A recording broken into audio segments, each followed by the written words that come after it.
नाम हमार ढेला करिले बड़ा बड़ा हम खेला गोरियई बुकिना अब घुमा दी तू के मेला गोरियई बुकिना।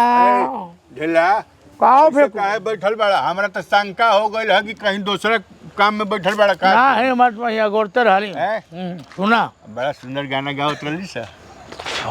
अरे बहुत खुश बानी काहे? रउआ के आशीर्वाद मिलल बा। हाँ हाँ। रउआ के चैनल तो इतना बड़ा हिट हो गईल। अच्छा अच्छा।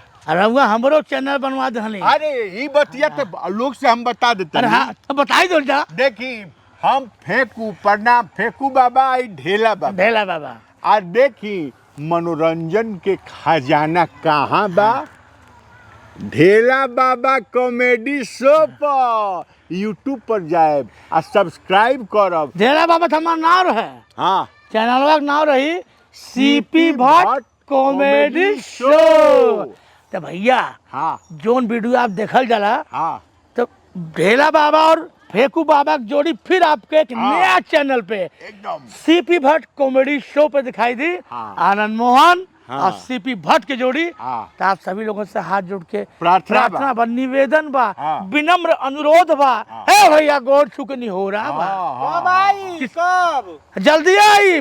आई कि आ गइल देखते बानी और देखी ना। ई वीडियो पहले देखा सब्सक्राइब करा खूब शेयर करा कि आवता सीपी भट्ट कॉमेडी शो। टेंटना अरे सुन ना हाँ। आ ओमे जौन बा हाँ। हौ फूल झड़िया के लेबे कि ना?